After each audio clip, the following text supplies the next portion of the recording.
Hello friends, welcome to centre study. हम आपके लिए लेकर आ गए हैं सीटेट 2024 में पेपर 2 की लैंग्वेज 1 उर्दू का आंसर की। और अगर आपने पेपर 2 में या तो लैंग्वेज 1 दिया है या लैंग्वेज 2 दिया है उर्दू को, तो हमारे यूट्यूब पर आपको उसकी आंसर की मिल जाएगी, आप देख सकते हैं। तो सबसे पहले आपको गिवन है रेडियम की कदर हर आदमी नहीं जानता, उसका पैसेज आपको गिवन है और उसके क्वेश्चन 91 से स्टार्ट है, उसी का आंसर हम करेंगे। क्वेश्चन नंबर 91, बदसूरत का मुतजाद क्या है? तो इसका राइट ऑप्शन हो जाएगा दोस्तों ऑप्शन नंबर 3, खूबसूरत। क्वेश्चन नंबर 92, रेडियम के एक जर्रे की कदर कौन करते हैं? तो इसका 92 का राइट ऑप्शन हो जाएगा ऑप्शन नंबर 3, साइंसदां और डॉक्टर। अब बढ़ेंगे क्वेश्चन नंबर 93 में, रेडियम हमारे जिस्म के किस हिस्से को दुरुस्त करता है? तो 93 का राइट ऑप्शन हो जाएगा दोस्तों ऑप्शन नंबर 1, मादे को। क्वेश्चन नंबर 94, जो लोग रेडियम के जेरे इलाज रहते हैं वो अपनी हिफाजत कैसे करते हैं? तो इसका राइट ऑप्शन हो जाएगा 94 का ऑप्शन नंबर 3, वो शीशे की वास्कीटें पहनकर अपनी हिफाजत करते हैं। क्वेश्चन नंबर 95, रेडियम की शुआओं से कहाँ के आसपास की खाल खुरदरी और मोटी हो जाती है? तो 95 का राइट ऑप्शन हो जाएगा ऑप्शन नंबर 3, नाखून के आसपास की। क्वेश्चन नंबर 96, शुआ की जमा क्या है? तो 96 का राइट ऑप्शन है दोस्तों ऑप्शन नंबर 3, शुआएं। क्वेश्चन नंबर 97, डॉक्टरी में किस से बड़े बड़े काम लिए जा रहे हैं? तो 97 का राइट ऑप्शन है दोस्तों ऑप्शन नंबर ए, रेडियम से। क्वेश्चन नंबर 98, रेडियम की शुआएं इंसान पर कैसे असरअंदाज होती है? तो 98 का राइट ऑप्शन हो जाएगा ऑप्शन नंबर 2, आहिस्ता आहिस्ता खून के सफ़ेद और सुर्ख खलिए बिगाड़ देती है। अब बढ़ेंगे क्वेश्चन नंबर 99 में, रेडियम की किरणें अगर शीशे की तख्ती पर दोबारा छान ली जाए तो जिस्म के किन रेशों को ज़ाइल कर देती है?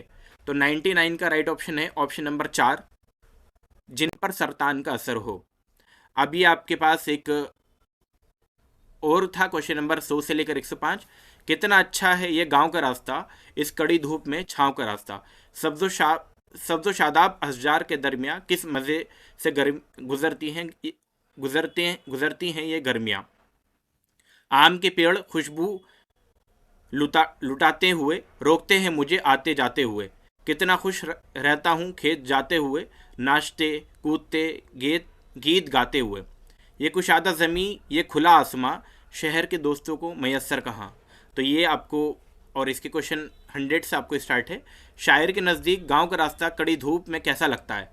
तो क्वेश्चन नंबर 100 का राइट ऑप्शन है ऑप्शन नंबर 3, छाँव का रास्ता। क्वेश्चन नंबर 101 में चलेंगे, शायर के नज़दीक कुशादा ज़मीं और खुला आसमान किन को मैसर नहीं होता?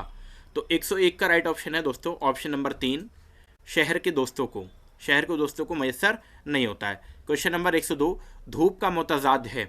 तो 102 का आपको ऑलरेडी आंसर मालूम ही है, ऑप्शन नंबर 3, छाँव। क्वेश्चन नंबर 103, शायर को किस पेड़ की खुशबू आते जाते रोकती है? तो 103 का राइट ऑप्शन है दोस्तों ऑप्शन नंबर 1, आम के पेड़ की खुशबू।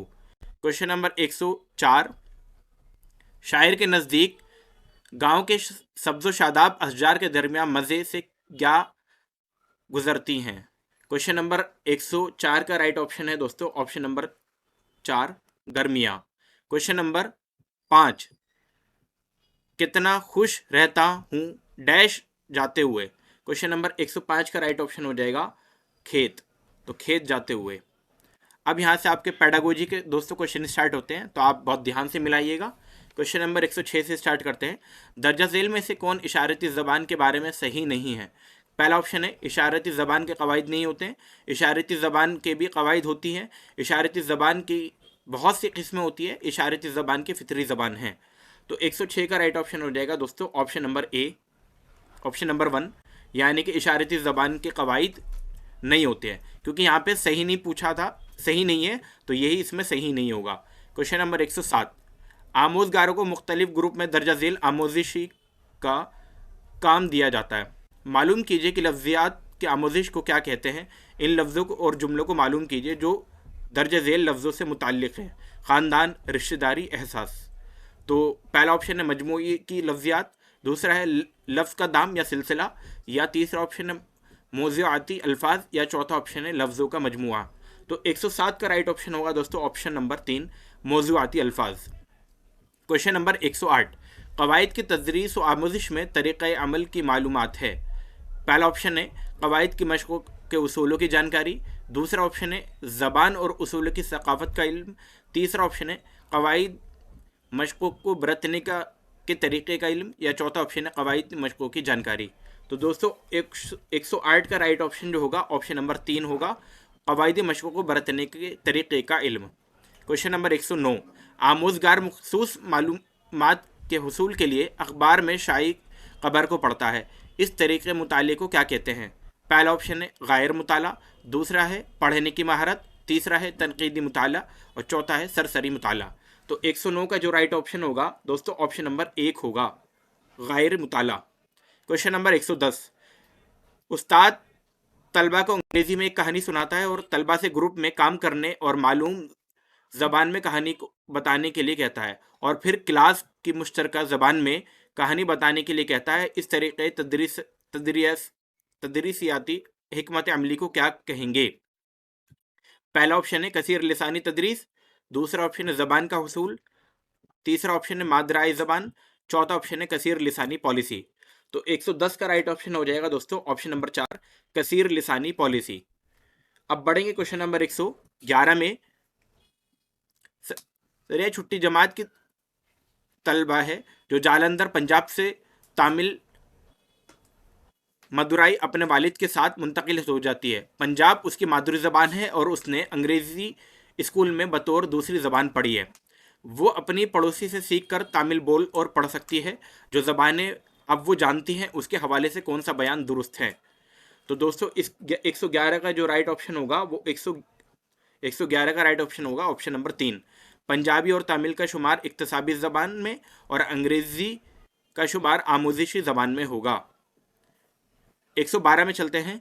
7वीं जमात का उस्ताद जोड़ों में की जाने वाली सरगर्मी अंजाम देता है जिसमें हर जोड़े को 10 जुमलों की कहानी दी जाती है।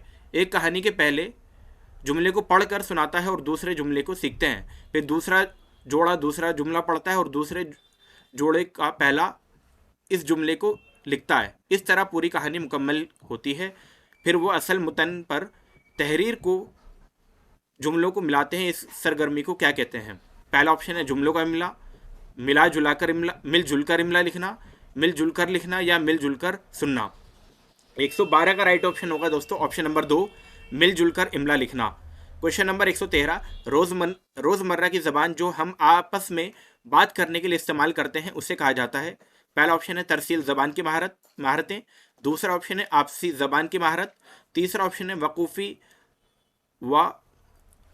वकूफ़ी ज़बान की महारत या CALI, या बुनियादी आपसी तरसीली की महारत जिसको हम कहते हैं बेसिक इंटरपर्सनल कम्युनिकेशन स्किल्स। तो यही इसका राइट ऑप्शन हो जाएगा option number C, BICS, basic interpersonal communication skill. बढ़ते हैं क्वेश्चन नंबर 114 में। एक उस्ताद 7वीं सतह के बच्चों को मतन या कहानी देता है और उनसे कहता है कि मतन में मज़कूर ख्यालात व अफकार पर मानी व मुतालिब अंसाब व इक़्तिदार के नुक्ता नज़र से बात करें। उस्ताद आमोज़गारों में किस चीज़ को फ़रोग़ देना चाहता है? पहला ऑप्शन है तनक़ीदी ज़बान को फ़रोग़ देना, दूसरा ऑप्शन है ज़बान की आला महारतें, तीसरा ऑप्शन है तनक़ीदी ख़वानदे की महारतें और चौथा ऑप्शन है तनक़ीदी तदरीसियात। तो 114 का राइट ऑप्शन होगा दोस्तों ऑप्शन नंबर 1, तनक़ीदी ज़बान को फ़रोग़ देना। बढ़ेंगे क्वेश्चन नंबर 115 में, और इसमें हमसे पूछा गया है तदरीस का वो तरीक़ा जिसमें उस्ताद और 4 तलबा की इज्तिमाई आमोज़िशी ग्रुप बनाते हैं, जिसमें सबके रोल अलहदा होते हैं। मतन का मवाद पर मुकालमा होता है जिससे तफ़हीम मतन के मुताले में बेहतरी करती है। इस तरीक़े को कहा जाता है। पहला है साखियाती तरीक़ा, दूसरा है मिसाली मुताला, तीसरा है क़वाइद के इतलाक़ का तरीक़ा, चौथा है बाहमी तदरीस। तो 115 का जो राइट ऑप्शन है दोस्तों ऑप्शन नंबर 4 हो जाएगा, बाहमी तदरीस। बढ़ेंगे क्वेश्चन नंबर 116 में। ताउनी तदरीस होती है। पहला ऑप्शन है उन आमोज़गारों और उस असातिज़ा के लिए जो अपनी तदरीसी व आमोज़िशी हिकमत अमली को समझना, तब्दीली लाना और बेहतरी लाना चाहते हैं। दूसरा ऑप्शन है उन आमोज़गारों और उस असातिज़ा के लिए जो ज़बान के पर्चे के इम्तहान में अपना नंबर बढ़ाना चाहते हैं। तीसरा ऑप्शन है उन आमोजगारों के लिए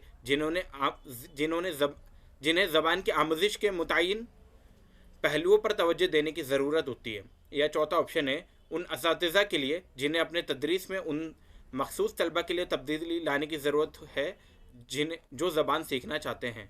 तो 116 का जो राइट ऑप्शन होगा ऑप्शन नंबर 1 होगा, उन आमोजगारों और असातिज़ा के लिए जो अपनी तदरीस व आमोजिशी हिकमत अमली को समझना, तब्दीली लाना और बेहतरी लाना चाहते हैं। अब 117 क्वेश्चन में चलेंगे। क्वेश्चन नंबर 117, बैन लिसानी शनाख्त क्या है? पहला ऑप्शन है आमोजगारों का फैसला कि मकामी ज़बान का इल्म दूसरी ज़बान की आमोजिश में मुकल्ल होता है। या दूसरा, आमोजगार की समझ की मुख्तलिफ ज़बानें सीखने के लिए मुख्तलिफ सलाहियतें दरकार होती है। या तीसरे ऑप्शन में कहा गया है आमोजगार का फ़ैसला कि मुकामी ज़बान और हदफ ज़बान में कुछ चीज़ें मुश्तरक होती हैं। या चौथा ऑप्शन है आमोजगार का फ़ैसला कि मुकामी ज़बान और हदफ ज़बान में कुछ चीज़ें मुश्तरक नहीं होती है। तो 117 का जो राइट ऑप्शन है वो ऑप्शन नंबर 4 ही हो जाएगा, लास्ट वाला। क्वेश्चन नंबर 118, कोझिकोड में एक मखसूस बिरादरी मलयालम बोलती है जो उस जगह बोली जाने वाली मलयालम से ज़रा मुख्तलिफ है। मखसूस बिरादरी के ज़रिए बोली जाने वाली मलयालम को क्या कहेंगे? मलयालम की समाजी बोली, वो दो मुख्तलिफ ज़बानें हैं, या मलयालम की दो किस्में, या मलयालम की इलाकाई बोली। तो 118 का जो राइट ऑप्शन है दोस्तों ऑप्शन नंबर 4 होगा, मलयालम की इलाकाई बोली। क्वेश्चन नंबर 119 जो कि वीडियो का सेकंड लास्ट क्वेश्चन है, दर्जा झेल में से कौन तोसी मुताले के मकसद में शामिल नहीं है? कवायद की आमोजिश के लिए पढ़ना, लुत्फ़ अंदोज़ के लिए पढ़ना, तहसीन के लिए पढ़ना, या इर्तिशाह के लिए पढ़ना। तो 119 का जो राइट ऑप्शन है दोस्तों ऑप्शन नंबर 1 हो जाएगा, कवायद की आमोजिश के लिए पढ़ना। लास्ट क्वेश्चन में चलते हैं, से लिसानी फार्मूले की ज़मीन में कौन सा दुरुस्त है? पहला ऑप्शन है मादरी ज़बान / घर की ज़बान / हिंदी बतौर पहली ज़बान। या दूसरे ऑप्शन में है मादरी ज़बान / घर की ज़बान या / अंग्रेज़ी बतौर पहली ज़बान। तीसरा ऑप्शन में है मादरी ज़बान / घर की ज़बान / इलाकाई ज़बान बतौर पहली ज़बान। या चौथे ऑप्शन में है अंग्रेज़ी / हिंदी / घर की ज़बान / मकामी ज़बान बतौर पहली ज़बान। तो दोस्तों इसका जो राइट ऑप्शन होगा ऑप्शन नंबर 3 होगा। ऑप्शन नंबर 3 यानी कि मादरी ज़बान, घर की ज़बान, इलाकाई ज़बान बतौर पहली ज़बान। तो ये थे आपके सीटेट पेपर 2 लैंग्वेज 1 के आपके 30 क्वेश्चन जो कि हमने सॉल्व किए। अगर आपको फिर भी कोई डाउट आता है तो हमसे कमेंट बॉक्स में पूछ सकते हैं। अगर आप लैंग्वेज 2 के लिए देख रहे हैं तो लैंग्वेज 2 का भी हम जल्दी ही अपलोड करने वाले हैं। आपको इसी वीडियो में हमारे यूट्यूब पर ही मिल जाएगा, उसका लिंक भी आपको इस वीडियो के डिस्क्रिप्शन में मिल जाएगा। अगर आप चैनल पर नए हैं दोस्तों तो चैनल को ज़रूर सब्सक्राइब कर लें। बहुत बहुत शुक्रिया आपका।